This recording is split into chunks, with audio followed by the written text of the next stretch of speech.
चीनी वायरस से परेशान होकर विश्व स्वास्थ्य संगठन के ऊपर सभी के सभी देशों ने हमले किए हैं और उन्होंने बोला है कि विश्व स्वास्थ्य संगठन केवल और केवल चाइना की कठपुतली बनता जा रहा है। डोनाल्ड ट्रंप ने भी बोला है, बाकी देशों ने भी बोला है। मगर इस समय भारत के सामने एक चुनौती है और उसके ऊपर विश्वास किया जा रहा है। इसी बात पर हम चर्चा कर रहे हैं सांसद सुमेधानंद जी से और उनसे हम जानना चाहेंगे कि ये जो सीसीपी यानी कि चीनी वायरस है, इसके लिए आप किस प्रकार से देख रहे हैं और भारत का क्या रोल है, जिसके लिए सभी के सभी देश भारत के ऊपर ही नजर गड़ाए हुए हैं कि इस मुसीबत से कैसे न कैसे हमें निपटारा मिले। जब भी दुनिया पर कोई संकट आया है तो भारत ने उस संकट के समय में आगे बढ़ करके काम किया है। चीन का ये हमेशा एक मानस रहा है कि भारत को कैसे कमजोर करें। भारत को अनेक स्थानों पर प्रतिनिधित्व देने की बात आई, उसके अंदर यदि कोई सबसे बड़ा रोड़ा बना तो वो चीन बना। लेकिन इस बार जब ये कोरोना का संकट आया और चीन चारों तरफ से घिरा, खासतौर से अमेरिका जैसे देशों ने और कई उनके मित्र देशों ने चीन को घेरने की कोशिश की कि इस वायरस को फैलाने में चीन का हाथ हो सकता है और चीन से बहुत सारे प्रश्न पूछे गए। ऐसी स्थिति में जब भारत के सामने बात आई और भारत के प्रति उन देशों ने देखा तो देश के प्रधानमंत्री ने तुरंत उनको कहा कि भारत तो पूरे विश्व को अपना परिवार मानता है और हम आपको दवाइयाँ देंगे। 70 देशों को लगभग भारत दवाई दे रहा है। ऐसी स्थिति में पूरी दुनिया को ये विश्वास हो गया कि संकट के समय में अगर कोई मित्र बन सकता है, साथ दे सकता है, तो भारत दे सकता है। इसलिए WHO के कार्यकारी अध्यक्ष बनाने की बात आई। उसके अंदर जब उसका समय अवधि समाप्त हुई तो सब देशों ने मिलकर के एक बात तय की कि ऐसे संकट के समय में भारत ने पूरी दुनिया का साथ दिया है तो भारत को उसका प्रतिनिधित्व देना चाहिए। और हमारे यशस्वी चिकित्सा मंत्री डॉक्टर हर्षवर्धन जी, जो बहुत विद्वान हैं, खुद डॉक्टर हैं, खुद चिकित्सक हैं और एक अच्छे कुशल नेता हैं, उनको 3 साल के लिए कार्यकारी अध्यक्ष चुन लिया गया है। इससे चीन को बहुत बड़ी पीड़ा हुई है, चीन को बहुत बड़ा कष्ट हुआ है। स्वामी जी, ये कम्युनिस्ट चीन की आपने बात करी है जिसने पाकिस्तान को भी भड़का रखा है, नेपाल को भी भड़का रखा है। पाकिस्तान के सभी टीवी चैनल्स के अंदर ये बात चल रही है इस समय कि वहां पर चीन ने जाकर अपने बिजली घर लगाए, वहां पे एक तरीके से कब्जा करने की कोशिश की और आज ये हालत है वहां पर कि 18 रुपए डोमेस्टिक यूनिट आ रही है बढ़ा के, पूरा का पूरा खर्चा चाइना वहां से वसूल रहा है और पाकिस्तान के अंदर भी चीन के विरोध की बातें चल रही हैं। क्या आप ये समझते हैं कि पाकिस्तान को अब ये समझ में आ जाएगा कि उसको चीन लूटने के लिए आया था और अब उसका रवैया चीन के प्रति चेंज होगा, जिस प्रकार से उन्होंने नक्शे के अंदर भी भारत को LOC का जो पूरा का पूरा एरिया है वो दिखाने की बात सामने आई है? देखिए, पाकिस्तान को समझ लेना चाहिए। कई बार आप देखते हैं कि कुछ लोग बकरे को दाना खिलाते हैं, उसको चना देते हैं, उसको खुराक देते हैं।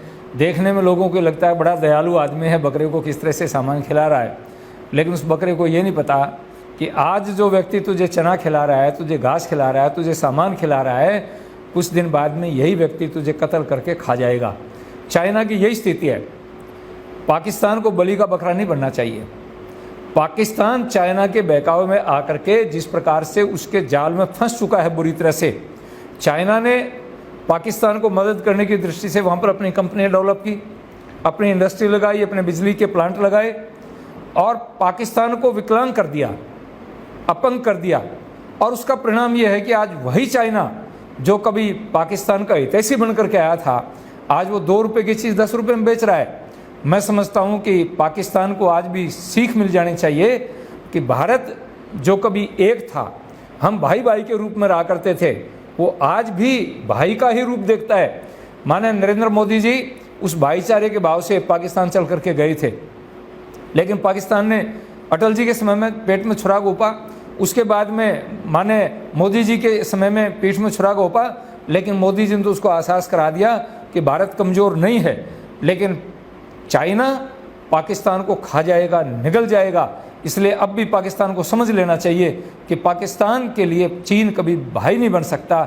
जो धोखा देने की प्रवृत्ति उसकी है, चीन ने भारत को धोखा दिया, चीन ने नेपाल को धोखा दिया, चीन ने जापान को धोखा दिया, चीन ने ताइवान को धोखा दिया और आज वही चीन पाकिस्तान को निगलने को तैयार है। इसलिए इन उदाहरणों से पाकिस्तान को सीख लेनी चाहिए। स्वामी जी, आपने नरेंद्र मोदी जी के बारे में बात करी, जिसके बारे में पूरा विश्व जानता है, मगर मैं आपसे यह भी जानना चाहूंगा कि जिस प्रकार से चाइना पाकिस्तान के अंदर घुसा है, उसी प्रकार से वो इंडिया के अंदर भी घुसने की कोशिश की थी। उसने अटल जी के समय भी की थी, उसके पहले जब कांग्रेस की पूर्ववर्ती सरकारें थी तब भी की थी, मगर चाइना को इंडिया के अंदर ना पुरानी सरकारों ने घुसने दिया, और अब तो मामला अलग है। आप ये मानते हैं कि पार्टियां आपस के अंदर तो चाहे कुछ भी रखें, मगर जब भी देश की नीति की बात आती है तो वो सर्वोपरि हो जाता है, पार्टियों से ऊपर हो जाता है, और चाइना के ऊपर पुरानी सरकारों को भी उतना ही कम भरोसा था जिस प्रकार से आपकी इस समय की सरकार को है। माननीय प्रधानमंत्री नरेंद्र मोदी जी अच्छी तरह से इस बात को जानते हैं कि चाइना ने चाहे 62 था, चाहे और उसके बाद थे जितने भी 65 था, जो परिस्थितियां पैदा हुई युद्ध की, जिस तरह से भारत के साथ में धोखा किया और भारत को क्षति पहुंचाई, तो भारत तो इसको अच्छी तरह से समझ रहा है। अनेक बार चाइना ने कोशिश की, जैसे पाकिस्तान में पूंजी इन्वेस्ट करने की कोशिश कर रहा है, किया है, और आज पाकिस्तान को लूट के खा रहा है। चाइना चाहता था कि भारत में मैं पूंजी इन्वेस्ट करूं, लेकिन भारत की सरकार सावधान रही, और सावधान रहते हुए भारत की सरकारों ने चाइना को नहीं घुसने दिया। और नरेंद्र मोदी जी तो स्वयं कह चुके हैं, हमें आत्मनिर्भर बनना है, स्वावलंबी भारत बनना है। स्वावलंबन भारत के अंतर्गत, आत्मनिर्भर भारत के अंदर मोदी जी चाहते हैं हम स्वयं स्टैंड करें, स्वयं खड़े हो जाएं, और चाइना हमारे सामने घुटने टिका दे कि भारत ने समय समय पर सावधानी बरत करके चाइना को नहीं घुसने दिया। ये बहुत बड़ी अच्छी बात थी, और अब भी भारत सावधान है। स्वामी जी, यहां पर सबसे बड़ी बात आ गई है, आत्मनिर्भर करने की बात मोदी जी ने कही, और स्वदेशी का जो जिम्मा है वो बाबा रामदेव के पास में आ गया। और ये सब जानते हैं कि बाबा रामदेव के और मोदी जी के दोनों के सबसे खास आप हैं। इस बारे में आप बताइए कि किस प्रकार से जो आत्मनिर्भरता है वो हमारा देश बढ़ाने वाला है, ना केवल चीन की डिपेंडेंसी खत्म करने वाला है, बल्कि राष्ट्र के लिए भी एक बहुत बड़ा एसेट बनने वाला है। देखिए, चाहे माननीय प्रधानमंत्री नरेंद्र मोदी जी हैं और चाहे श्रद्धेय स्वामी रामदेव जी हैं, उनको दोनों का ही मेरे से स्नेह बना रहता है। और स्वामी जी से तो मेरा बहुत पुराना, को 40 साल पुराना संपर्क रहा है। स्वदेशी के मूवमेंट को लेकर के स्वामी रामदेव जी ने एक विकल्प दिया है। स्वामी जी से पहले जब हम स्वदेशी की बात करते थे तो उपभोक्ता हमेशा ये बात कहते थे कि विदेशों के मुकाबले में कोई चीज़ होनी चाहिए। स्वामी रामदेव जी ने उस विकल्प को पूरा किया, और दोनों व्यक्तियों ने मिलकर के, स्वामी रामदेव जी और माननीय प्रधानमंत्री नरेंद्र मोदी ने मिलकर के जिस प्रकार से विश्व के 192 देशों में योग को फैलाया, योग को स्थापित किया, ठीक इसी प्रकार से अभी माननीय प्रधानमंत्री जी ने हमारे आयुर्वेद के विद्वानों को आह्वान किया है कि हमें आयुर्वेद पर अनुसंधान करना चाहिए, रिसर्च करना चाहिए, और रिसर्च करके अनुसंधान करके आयुर्वेद को पूरी दुनिया में स्थापित करना चाहिए। अभी लेटेस्ट न्यूज़ है कि जापान ने मिलकर के और हमारी जो ICMR है उन्होंने मिलकर के हमारे अश्वगंधा के ऊपर एक रिसर्च किया है। और राजस्थान के लिए तो बहुत खुशी की बात है कि अश्वगंधा नागौर का सबसे, दुनिया का सबसे बेस्ट अश्वगंधा यदि कोई है तो वो नागौर का है।